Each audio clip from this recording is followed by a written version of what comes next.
At my mom's funeral, my mother-in-law showed up with a smirk. She said, "This house will go to my son. Maybe I should pick a room now." I told her, "Actually, I'm the one getting this house." She argued, "But doesn't a wife's stuff belong to her husband? So technically, this house is my son's, right?" I sighed. She chirped, "Let's be friends now." I wasn't sure. "What do you mean?" She said, "I'll take over this room." I asked, "Are we living together then?" She said confidently, "Yes, that's the plan. This house is too good to be empty." I was still mourning, but my mother-in-law acted like nothing was wrong. "Why bring this up now? Can't she see I'm sad? This house is full of memories. It was built by my dad and cherished by my mom. I don't want my mother-in-law here, and my husband is letting it happen." To protect my beloved home, I took action before we moved in. I'm 42, work in an office, and thought I'd missed my chance at marriage. Then I met Michael, 4 years younger, through a friend, and we tied the knot. He's caring and values my input. "Where shall we honeymoon? You mentioned Europe, right?" I asked, "But you said you liked the Maldives." "Let's go there," he suggested. "My mom needs to stay with us. Dad's not well, and she's struggling alone," he explained. "I get it, but didn't we agree not to live with parents?" "You're right, I'll talk to her." My husband always indulges my wishes, which sometimes makes me feel guilty. Finding a good partner is a blessing, but there's a lingering sadness. My dad passed away 3 years before I got married, so I couldn't share my wedding with him. He was a strict boss at a small business, and I looked up to him. Despite the company's size, he earned well, and we had a decent home where we held his funeral. Working in an office made me appreciate my dad even more. Then, 2 years after our wedding, my mom also passed away. "Your mom too?" My husband asked, concerned. "Do you need a moment in the other room?" Funerals usually aren't held at home, but we did it for my mom. Throughout my mother's funeral, my husband was there for me, a constant support. I felt incredibly lucky to have him. Then my mother-in-law, Nancy, arrived. "I'm so sorry for your loss," she said. "Thank you," I replied. I hadn't spent much time with Nancy before, keeping a respectful distance, but during the funeral, I saw a different side of her. Afterward, Nancy approached me, which wasn't unusual, but her demeanor was strangely cheerful. "Thanks for your help during the funeral. It went smoothly because of you," she said. "Now that it's over, let's drop the formalities." I was surprised. At first, I thought she was being considerate, given my grief, but it soon became clear that wasn't her intention. "Your parents had such a lovely home," I said. "Hold on a sec." She boldly ventured further into the house. "Mom, this isn't a good time. Some areas are a bit messy," I protested. Unfazed, she announced, "Don't worry about the details. What matters is, this house will go to my son. Maybe I should pick a room." I hesitated. "Mom, actually, I'm the one inheriting this house." She smirked. "Your parents didn't have any other kids, right? And doesn't a wife's stuff belong to her husband? So technically this house is my son's, isn't it?" I sighed. "Is that really how it works?" She chirped. "Let's just get along from now on." I paused. "What do you mean by get along?" She confidently replied, "I mean, I'll take this room. You and Michael will move in later, won't you?" I asked, "So we'll be living together?" She declared, "Exactly. It's settled. Such a grand house shouldn't have empty rooms when 2 people can live here. Finally, I won't have to take care of my husband alone. But my mother just passed away, and my mother-in-law is talking about this. Can't she see how sad I am? I'm starting to get angry, even though the funeral just ended. Why would she joke at a time like this?" My husband overheard our conversation and intervened. "Mom, what are you saying? This isn't the time for this." My mother-in-law brushed it off. "Why are you making such a fuss?" But my husband was firm. "Please leave." He escorted her out. "Sorry, she can be difficult." He'd apologized. "It's okay. Thank you for handling it," I said. In that moment, I appreciated my reliable husband. Yet later, I realized his reason for scolding my mother-in-law was subtly different from mine. 10 days after my mother's funeral, as things calmed down, we talked about my family home. Then my husband made an unexpected suggestion. "This apartment is cramped. Shouldn't we move to my parents' house?" I proposed. "You're right. With more stuff and maybe kids in the future, it's better than this tiny place," he agreed. "So we should start getting ready," he said, then added, "But there's something I want to discuss about the move." "What is it?" I asked. He hesitated. then said, "Considering the big house and empty rooms, I thought maybe my parents could move in with us." "Wait, you mean live together?" I was surprised. My husband is kind, but lately I've noticed something. While I thought he always valued my opinion, maybe he's just going along with things. Could he be too easily swayed? His suggestion about living with my mother-in-law, despite my objections, makes me wonder. He keeps bringing it up, putting my mother-in-law's wishes above mine. I've said it before. We're not living together. I remind him. But Mom won't let it go, he says. I argue. You stood up to her during the funeral. You defended me and said no to living together. Well, yeah, I was mad about her intrusion, but that doesn't mean I'm totally against it. I just didn't think it was the right time to decide, he explains. It's clear. He nods along and passes on my words, but he seems more inclined to agree with my mother-in-law. Plus, despite advocating for proper discussions, he keeps his distance and avoids making firm decisions. Maybe he thinks he's staying neutral, but people like him can be tricky. They convince themselves they're neutral and can make the right calls. It's frustrating. Anyway, I refused to live with someone who barged into my parents' house on the day of the funeral and suggested taking over a room. I've said it before, and I won't budge. Tell your mom that, I tell him. Why? It really bothers you, he responds. Fine, I'll tell her myself. Well, I had mentally prepared for the possibility of living with my in-laws when we got married. Witnessing my mother-in-law's behavior at my mother's funeral made it clear. Living together in my cherished family home, built by my father and lived in by my mother, is out of the question. And now, with my husband's lack of assertiveness apparent, the idea of cohabitation is unthinkable. When my husband relayed my opposition, my mother-in-law directly challenged me, asking why I was against it when we have such a spacious house. She insisted that as Michael's wife, his parents are now mine too. I've already declined living together. I'm sorry, but with my husband's mobility issues, it's too much for me alone. I explain. So you're abandoning us? Did you even listen to your husband's reasons? My mother-in-law counters. I'm sorry, but after this heartless response, I won't ask anything of you anymore, she retorts. I feel for my father-in-law's health, but based on my mother-in-law's past behavior, I can see a future where all responsibility for him would fall on me if we lived together. If that's the path we choose, significant changes in my husband and mother-in-law's mindset are essential. A few days after my mother-in-law's accusation, my husband began rearranging the living room, shifting furniture, and creating space. What's going on? Are we storing boxes here? I inquire. He responds, no, I'm making room for 2 beds. The mention of 2 beds sends a shiver down my spine. Are your parents coming to stay? I cautiously ask. No, they're moving in, starting today. This is truly the worst, he admits. Despite my objections to living together, my husband and mother-in-law have decided on it. She said she wouldn't rely on me anymore, yet she's turning to you instead. Why? I ask. He explains, their lease is up, so we agreed they'd move here instead of renewing. It'll be crowded for 4 people, but we're moving soon, right? Just bear with it for a bit. But that's not what I meant. Why is cohabitation even an option?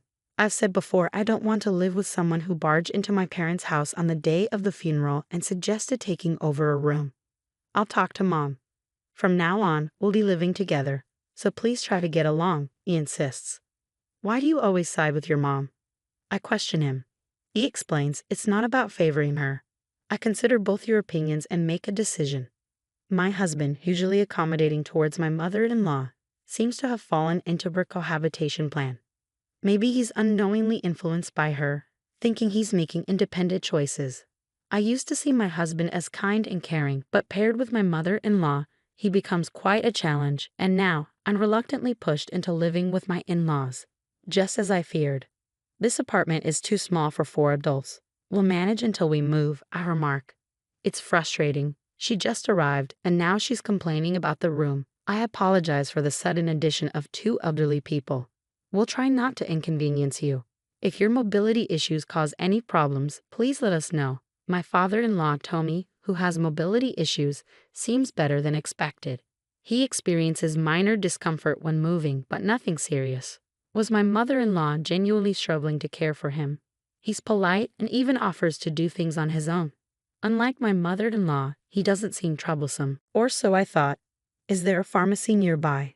I forgot my medicated patch and need to buy one, my father-in-law asks. Wait, dear. With your mobility issues, it's best to stay here. If you fall outside, it'll inconvenience Michael and others, right? Ask them to buy the patch for you, I suggest. But I usually buy it myself. Didn't they say to let them know if you need help? Well, you have a point. Sorry, but I need it urgently. Can you go get it for me? He sighs. Of course. While fetching a medicated patch might seem trivial, why does my mother-in-law make decisions without involving me? And though my father-in-law seems polite, he appears to follow my mother-in-law's lead, just like my husband. He's become her yes man.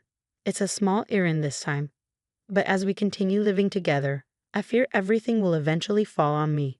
Can I let these people move into my parents' cherished home? It's not a laughing matter. If they move in, they'll tarnish the house. I must find a way to protect my parents' legacy. As my mother-in-law and father-in-law prepared to move into my parents' home, I decided to take preemptive action. My mother-in-law was in good spirits, eager about moving into a spacious house. Hey, can we borrow the key to your parents' house? We want to check out our rooms. I have some errands, so I'll give the key to Michael, she requests. Michael, can you drop us off before heading home? We want to visit the storage room where we left our stuff. We need to measure furniture sizes, she adds. Sure thing. I'll take the key, I reply. Despite my mother-in-law's cheerful demeanor, there were no conflicts between us, and about 10 days passed uneventfully. However, behind the scenes, my preparations were steadily progressing. Okay, everything's set for the move. Life in that house will start soon, I announced once my husband and in-laws finished their preparations. I have something to discuss, I said. What is it? Spit it out, my husband urged. Is it about our move celebration plans? My mother-in-law wondered. No, we're not moving there, I clarified. What? What do you mean? She exclaimed. I handed over a document. This is my application to renounce my inheritance, I said. Renounce your inheritance? That's a joke, right? My husband protested. It's no joke. Look, it's officially approved by the court, I insisted. That house means a lot to me. I couldn't bear to see you living there, so I've decided to let it go, keeping it as a cherished memory in my heart, I explained. What madness possessed you? You could have sold it for money even if you were giving it up. Why abandon it? My mother-in-law scolded. Even if I sold it, you'd just rely on the money. I thought it'd be clearer if I had nothing, I reasoned. We moved out of our old place for this move, you know. What's going on? How will you make it up to us? She retorted. I've always opposed living together, yet you forced it on me without proper discussion. So I had to take a stand. I stood firm. Upon hearing that I renounced my inheritance, both my husband and mother-in-law were stunned, their faces drained. They were speechless, their energy depleted. My father-in-law looked puzzled as he watched them. But I'm not backing down, Michael. I pressed on. I've been considering divorce. What do you think? Divorce? My husband stumbled over the word. Michael, you should divorce this absurd wife immediately, my mother-in-law chimed in. I had expected her immediate call for divorce. What I wanted to know was whether my husband could make his own decision at this crucial moment. If he yielded to my mother-in-law now, our future together would be even more challenging. Even being suddenly asked about divorce is troubling, Mom, my husband muttered. His response was pending, but my determination to go through with the divorce had solidified. Fine, divorce is the only option, my mother-in-law snapped. Michael, it's unavoidable. Your mom is adamant, my father-in-law intervened. Well, it seems you also want a divorce, and maybe that's for the best. Even in significant decisions, my husband and father-in-law remained yes-men to my mother-in-law. And now my husband's words made it seem like he was changing his mind for my sake. Very well, I declared. Let's proceed with the divorce. I'll move out with just the essentials. I spent the night at a budget hotel. The next day, I had urgent matters to attend to, so I took a half-day off work and went back to the courthouse. A few days later, my mother-in-law called me. What's this about the house becoming yours? She demanded. Why this sudden concern? Did you learn about it during the estate division process? I asked. Yes, that house is rightfully mine. You forged documents and deceived us, she accused. Why would I forge court documents? Those are genuine, I replied. Then why is the house going to you when you were supposed to renounce the inheritance? She pressed. After that, I withdrew the renunciation application. Renouncing an inheritance is complex. Once filed, it takes about a month to be accepted, during which it can be withdrawn. The documents I showed were from the application stage, not acceptance. I made you believe I had given up the house and mentioned divorce to see your reactions and plan my next steps. I hoped Michael would oppose divorce. But your mindset didn't change, I explained. So the house really becomes yours? Since it was acquired before the divorce, it's subject to property division, right? She inquired. In such cases, you two would split the proceeds from selling it. She tried to assert her claim. But I had prepared for this. If it were jointly acquired, it'd be shared property. But it's inherited, so it's exempt from division. Unfortunately, specific assets like this aren't eligible for division. I reiterated. Did you consult a lawyer when you found out the house would be mine? She asked. If Michael had paid off the house loan or covered renovation costs, those expenses might have been considered, but I assumed that didn't happen. I replied. What about the money Michael would get through property division? She pressed. We've only been married a short time, so there's not much. Maybe just the car, though it still has a loan on it. I explained. You're selfishly claiming the inheritance, aren't you, heartless? She accused. I'm protecting my parents' memories. I don't want people like you in their home. If you have further complaints, consult a lawyer, I responded firmly. After the call, divorce proceedings went smoothly. Presumably, she urged my husband to divorce me promptly. Regardless, the divorce was finalized, and I no longer had to deal with my in-laws. I felt relieved, as if I'd safeguarded my father's home. After I moved out, my former in-laws stayed in the apartment my ex-husband and I used to share. It wasn't spacious, so even with one less person, it must have felt cramped. They explored other housing options, but faced challenges due to their age. Eventually, my ex-husband rented a smaller single-family home for them to live in together. Though smaller, it's still a house, so the rent is likely higher than for the apartment. He'll need to support them going forward. My ex-husband is in for a tough time. My former mother-in-law was excited about the large house my father left behind, but now she's settling for a smaller home. I imagine she's disappointed. As for me, I've started a new life in my parents' house. It feels comforting, as if they're still with me. If you enjoyed this story, consider subscribing to the channel. Until next time.